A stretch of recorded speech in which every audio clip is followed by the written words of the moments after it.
भोंदूबाबा अशोक खरात याचे नेमके कोणकोणत्या नेत्यांशी आणि किती घनिष्ठ संबंध आहेत याबाबत बरेच दावे प्रतिदावे केले जात आहेत।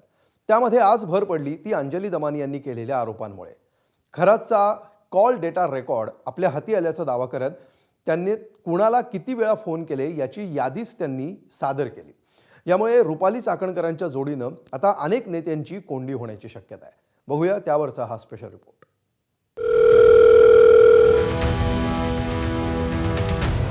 रुपाली चाकणकर यांचे एकूण 177 कॉल्स हे अशोक खरातांना झाले।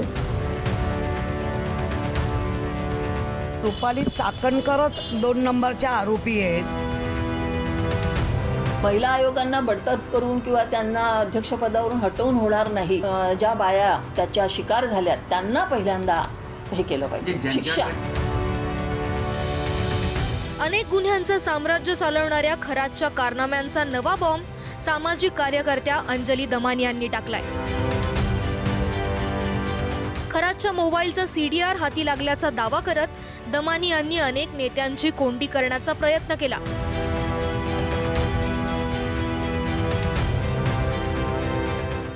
खरातची मोबाईलवरून वारंवार बोलणाऱ्यांमध्ये रुपाली चाकणकरांपासून उपमुख्यमंत्री एकनाथ शिंदेंपर्यंत अनेकांची नावं आहेत। त्याची यादीच दमानी यांनी पत्रकार परिषदेत जाहीर केली।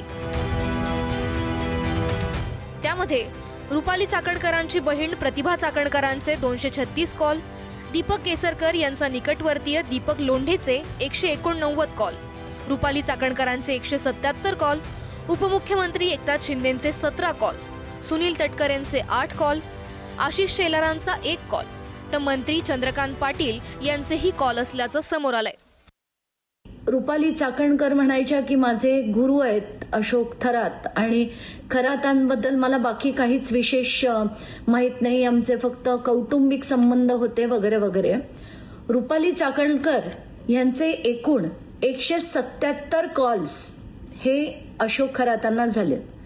एवढंच नाही तर त्यांची बहीण प्रतिभा चाकणकर 2 दिवस झाले आपण त्यांच्याबद्दलही बरंच ऐकतोय, त्यांचे 236 कॉल्स हे अशोक खरातांना झाले। आत्ताचे महाराष्ट्राचे उपमुख्यमंत्री एकनाथ शिंदे यांचे तब्बल 17 कॉल्स हे अशोक खरातांना नॉर्मल सेलफोनवरनं झाले होते। आता व्हॉट्सॲप किती झाले आणि इतर किती झाले मला माहित नाही, पण 17 कॉलपैकी 10 इनकमिंग आणि 7 आउटगोईंग कॉल्स होते, ज्याच्यात सगळ्यात जास्त वेळ हे 21 मिनिटं यांच्यात संभाषण झालं। अंजली दमानी यांनी एकनाथ शिंदेंचं नाव घेतल्यानं त्यांच्या पक्षाचे मंत्री उत्तर देण्यासाठी सरसावले। अरे शिंदे साहेबांना, मुख्यमंत्र्यांना, मला किंवा अन्य काही नेत्यांना अनेक लोक दिवसातून फोन करत असतात, म्हणून आम्ही काय प्रत्येकाचा काय कॉल रेकॉर्ड ठेवत नाही। ठीक आहे, आता चौकशी जी आहे ती चौकशी होईल आणि सत्य लोकांच्या समोर येईल। फोन करणं काही चुकीचं आहे का, काही गुन्हा आहे का मला सांगा। ते आता त्या खरात विषयी कोणाला काही कल्पना नव्हती, हा माणूस कसला आहे, कसा आहे।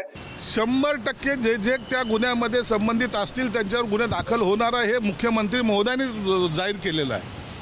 म्हणून तर थोडं वाट तर पाहिली पाहिजे, कशाचे फोन होते, काय होते, अनेक बरोबर माझ्याबरोबर फोटो आहेत। याचा अर्थ मी गुन्हेगार जर असेल तर मलाही जेलमध्ये गेलं पाहिजे ना। मी पण मला वाटतं महाराष्ट्राच्या इतिहासामध्ये इतका भयानक गुन्हे करणारा हा पहिला गुन्हेगार असावा, म्हणून त्याच्यावर एवढी कडक कारवाई झाली पाहिजे। ही जशी सगळ्यांची इच्छा आहे तशी आमची सुद्धा इच्छा आहे।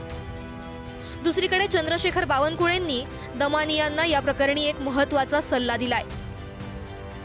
फोन करणे किंवा कधी भेट होणे याच्यामध्ये काही गुन्हा नसतो।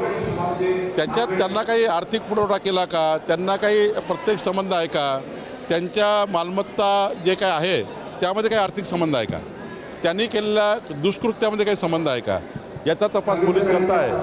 कोणी कोणाला फोन केला किंवा कोणी कोणाला भेटला याच्यापेक्षा आर्थिक संबंध काय, जे अघोरी कृत्य आहे त्याच्यात संबंध काय, किंवा त्यांनी केलेल्या दुष्कृत्यामध्ये काही संबंध आहे का, यावर त्या ठिकाणी गुन्हा निश्चित होत असतो। या प्रकरणात चाकणकरांचं महिला अध्यक्षपद आणि पक्षातलंही पद गेलं। त्यांना सहआरोपी करण्याची मागणी सातत्यानं केली जाते। रुपाली चाकणकरच 2 नंबरच्या आरोपी आहेत। हे वारंवार कृतीतून येणाऱ्या सगळ्या ह्याच्यातून दिसतंय। तर मग का रुपाली चाकणकर जर बिनदिक्कत SITला जाणारच नाही आणि आजही ती सांगते SITची कुठलीही माझ्याकडे इन्क्वायरी लागली नाही, तर कोण तिला वाचवतं आहे? आणि जर त्या आल्या तर ते सगळं जे काय घडलं आहे ते कळेल. महिला आयोगांना बडतर्फ करून किंवा त्यांना अध्यक्षपदावरून हटवून होणार नाही, तर त्या आणि त्यांच्यासह त्यांच्या लेव्हलच्या, कारण आता हे फार असतं ना आपल्याकडे, तर या पद्धतीनं ज्या बाया त्याच्या शिकार झाल्यात त्यांना पहिल्यांदा हे केलं पाहिजे, शिक्षा. त्याचवेळी खरातकडे स्वेच्छेने गेलेल्या महिलांनाही शिक्षा झाली पाहिजे, असं सबाने यांचं म्हणणं आहे. सुशिक्षित स्त्रिया ज्या स्वेच्छेने गेलेल्या आहेत त्यांच्याच बद्दल मी बोलते आहे. सगळ्या प्रकारच्या स्त्रिया त्याच्या नादी लागतात. तर याला आळा घालण्यासाठी म्हणून मला असं वाटतं की माननीय मुख्यमंत्री महोदयांनी, तेच गृहमंत्री आहे, त्यांनी आज जातीनं लक्ष घालावं आणि स्त्रियांना कठोर शिक्षा द्यावी, हीच माझी मागणी आहे. तर रुपाली चाकणकरांसह संबंधितांवर जादूटोणा विरोधी कायद्याअंतर्गत कारवाईची मागणी अंधश्रद्धा निर्मूलन समितीनं केली आहे. आणि फक्त खरात किंवा चाकणकर विरुद्ध कायदेशीर कारवाई होऊन चालणार नाही. ह्या बाबाला प्रतिष्ठा मिळवून देण्यात, बाबाला मोठं करण्यात, बाबाचा प्रचार प्रसार करण्यात जे कुणी पुढारी राजकीय असतील, सामाजिक असतील, कोणत्याही क्षेत्रातले असो, ज्यांचा त्यात सहभाग होता त्या सगळ्यांच्या विरोधात कारवाई झाली पाहिजे. हा आग्रह आपण धरला पाहिजे. अंजली दमानी यांच्या CDR बॉम्बमुळे आता खरात प्रकरणात आणखी कोणतं नवं वादळ येतंय ते पाहायला हवं.